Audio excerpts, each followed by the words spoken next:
শিক্ষার্থী বন্ধুরা, এখন আমি তোমাদেরকে একতরফা দাখিলার পদ্ধতির যে অঙ্কটা আসে বোর্ডে সেই ধরনের একটা অঙ্ক সলভ করে দেখাচ্ছি। আমি যেই অঙ্কটা সলভ করব সেটা তোমরা স্ক্রিনে দেখতে পাচ্ছ। এটা ঢাকা বোর্ড 2021 সালের একটা কোশ্চেন। প্রশ্নটি আগে শোনো। জাহিন স্টোরসে একতরফা দাখিলা অনুযায়ী হিসাব রাখা হয়। 2020 সালের 1 জানুয়ারি তারিখে ব্যবসায়ের সম্পদ ও দায় নিম্নরূপ: হাতে নগদ 30,000, আসবাবপত্র 25,000, ল্যাপটপ 47,000, দেনাদার 21,000, পাওনাদার 15,000 এবং ঋণ 7,000 টাকা। এছাড়া আরও কিছু তথ্য নিচে দেওয়া আছে। 31 ডিসেম্বর 2020 তারিখে জাহিন ট্রেডার্সে মোট সম্পদ 4,30,000 টাকা, মোট দায় 1,80,000 টাকা। বছরের মাঝামাঝি সময়ে মালিক দোকানে আরও 50,000 টাকা বিনিয়োগ করেন। এটা হচ্ছে অতিরিক্ত মূলধনটা। এবং তিনি ব্যক্তিগত প্রয়োজনে 25,000 টাকা এবং 5,000 টাকার পণ্য উত্তোলন করেন। এই 25 আর 5 অর্থাৎ মোট 30,000 হচ্ছে উত্তোলন। প্রশ্নে কি চাইছে? ক নাম্বার, জাহিন স্টোরসের সমাপনী মূলধনের পরিমাণ দেখাও। দেখো, সমাপনী মূলধনের নির্ণয়ের জন্য আমাদের লাগবে হচ্ছে সমাপনী মোট সম্পদ এবং মোট দায়। এইটা অতিরিক্ত তথ্যে ডিরেক্টই করে দেওয়া ছিল যে মোট সম্পদ 4,30,000 এবং মোট দায় 1,80,000। তো এই অঙ্কগুলো তোমরা দুইভাবে করতে পারো। এক তো ছক কেটে, আর একটা হচ্ছে ছক ছাড়া ডিরেক্টই অঙ্ক করে গেলা। ছক কেটে করলে আর আলাদা করলে একই, কোনো নাম্বারের কোনো সমস্যা হবে না, তবে ছকটা একটু বেশি সুন্দর দেখায়। আর যদি সময় বাঁচাইতে চাও তাইলে এমনি ছক ছাড়াও করতে পারো। আমি এখন তোমাদেরকে ছক ছাড়া করে দেখাচ্ছি।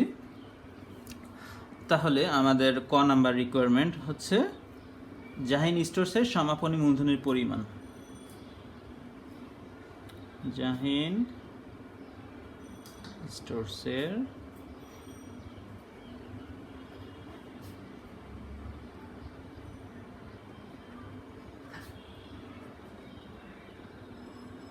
পরিমাণ। আমরা সবার আগে সূত্রটা লিখে নিব। সমাপনী মূলধন সমান সমান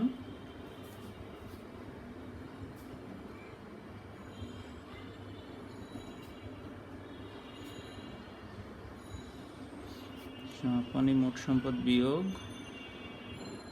সমাপনী মোট দায়। ঠিক আছে, এই হচ্ছে আমাদের সূত্র, যেটা আগের ভিডিওতে তোমরা দেখেছো। আগে সমাপনী মোট সম্পদ বিয়োগ সমাপনী মোট দায়। আমাদের সমাপনী মোট সম্পদ দেয়া ছিল 4,30,000 টাকা,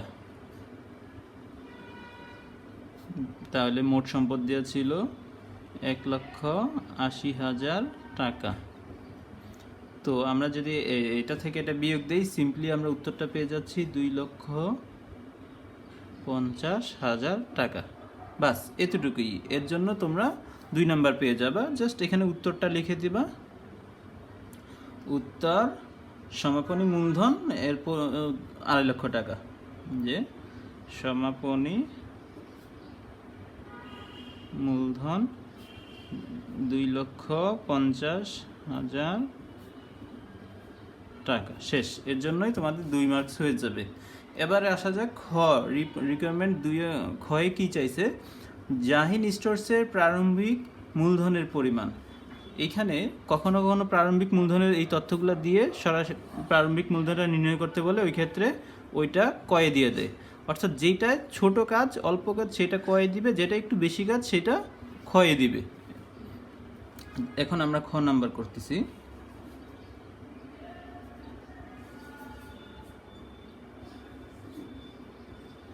জাহিন স্টোরসের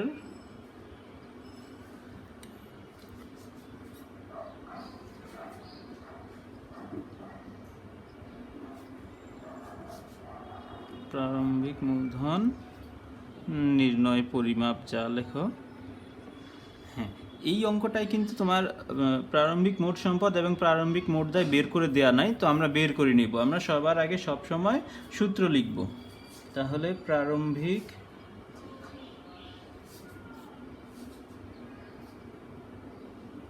মূলধন সমান সমান প্রারম্ভিক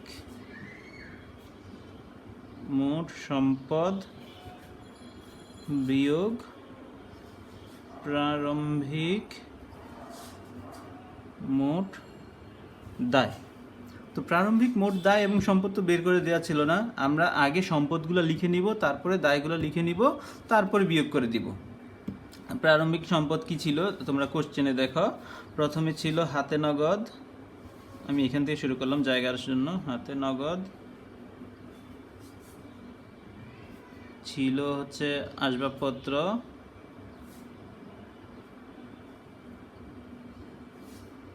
ছিল ল্যাপটপ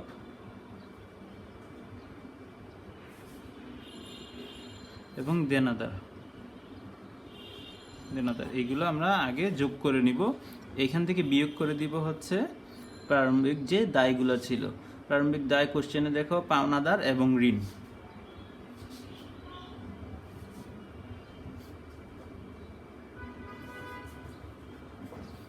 এবারে আমরা এইগুলারই অ্যামাউন্টগুলো লিখে নিব। হাতে নগদ কত ছিল? 30,000, আসবাবপত্র 25,000, ল্যাপটপ 47,000 এবং দেনাদার 21,000।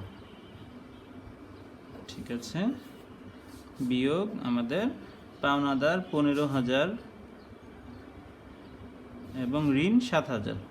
এটা এখানে আস্তে করে জায়গা হয়ে গেল। ঠিক আছে, ঋণ 7,000।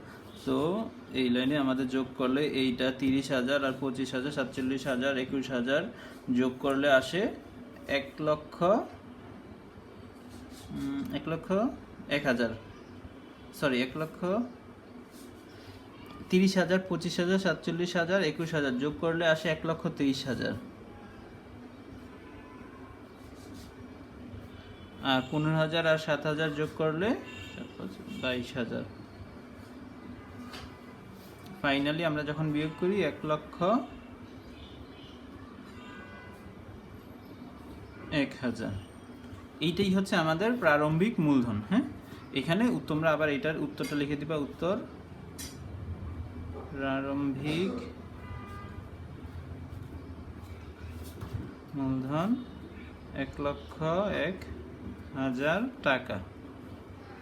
তো এই গেল 2 নাম্বারের জন্য, এটাতে তোমরা 2 পাবা শিওর, এটাতে ভুল হয় না, এবং এটাতে তোমরা 4 পাবা শিওর, এইখানেও ভুল হয় না।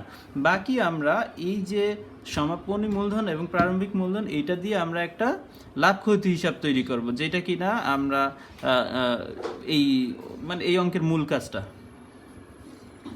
চলো লাভ ক্ষতিতে চলে যাই। গ নাম্বার রিকোয়ারমেন্ট,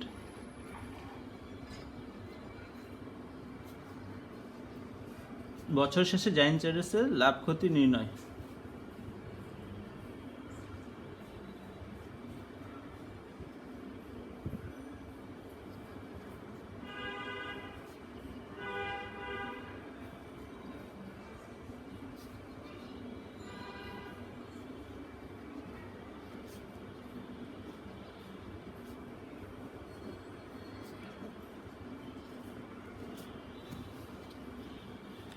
লাভ ক্ষতির সূত্রটা আগে লিখব।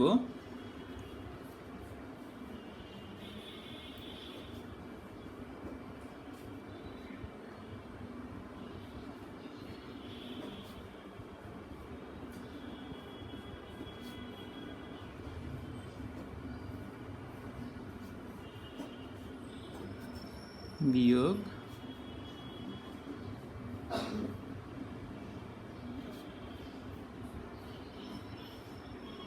যোগ অতিরিক্ত মূলধন।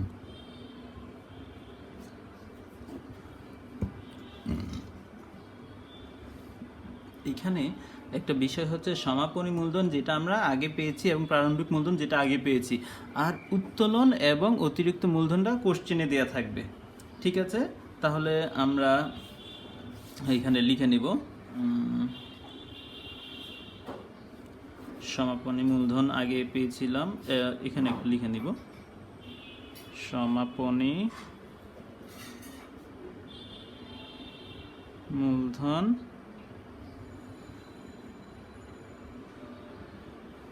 এবং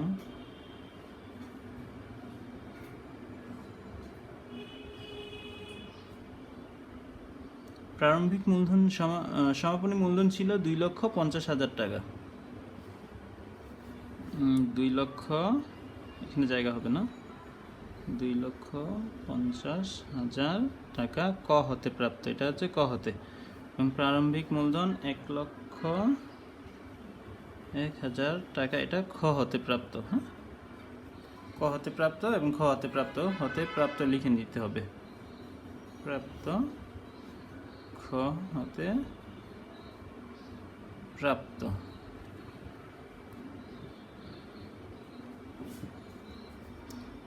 এবং উত্তোলন এবং হচ্ছে অতিরিক্ত মূলধন, সেটা তো কোশ্চেনে দেওয়া আছে, সেটা আর লিখলাম না এই জন্য। তাহলে আমাদের লাভ ক্ষতি সমান সমান সমাপনী মূলধন 2,50,000 যোগ উত্তোলন। উত্তোলন কিন্তু এখানে আলাদাভাবে দেখে দিতে হবে যে মোট উত্তোলন হচ্ছে, উত্তোলনটা দেখে দিই যেহেতু এটা আলাদাভাবে আছে। উত্তোলন 25,000 যোগ 5,000 সমান সমান 30,000। এটা না দেখাইলেও কোনো সমস্যা হবে না, তবে দেখাই দিলে ভালো হবে। 30,000 এই হইল আমাদের প্রথম পার্ট। এবং দ্বিতীয় পার্টে হচ্ছে প্রারম্ভিক মূলধন যোগ অতিরিক্ত মূলধন। প্রারম্ভিক মূলধন ছিল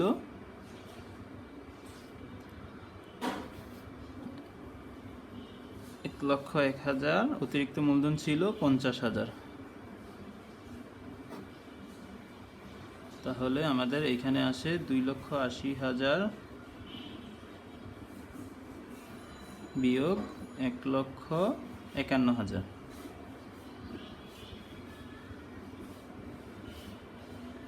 সমান সমান 1,29,000। এইটাই হচ্ছে আমাদের মূল উত্তর। এখন এইটা কখনো কখনো নেগেটিভ ফিগারে আসে, ওই ক্ষেত্রে আমরা এখানে মাইনাস ব্র্যাকেট দিয়ে দিতাম। আবার কখনো কখনো পজিটিভ ফিগারে আসে। পজিটিভ যখন আসবে অর্থাৎ প্লাস আকারে যখন আসবে তখন আমাদের লাভ হবে, আবার যখন মাইনাস ফিগারে আসবে তখন আমাদের ক্ষতি হবে। তো যেহেতু এটা পজিটিভ ফিগার আসছে, লাভ হয়েছে, উত্তরে আমরা লিখব উত্তর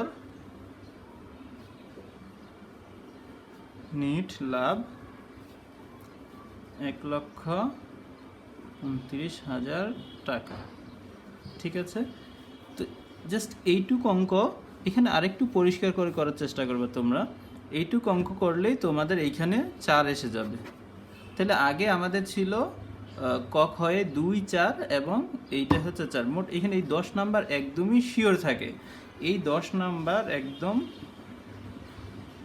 মানে 100% শিওর যে তোমরা এখানে পেয়ে যাবা।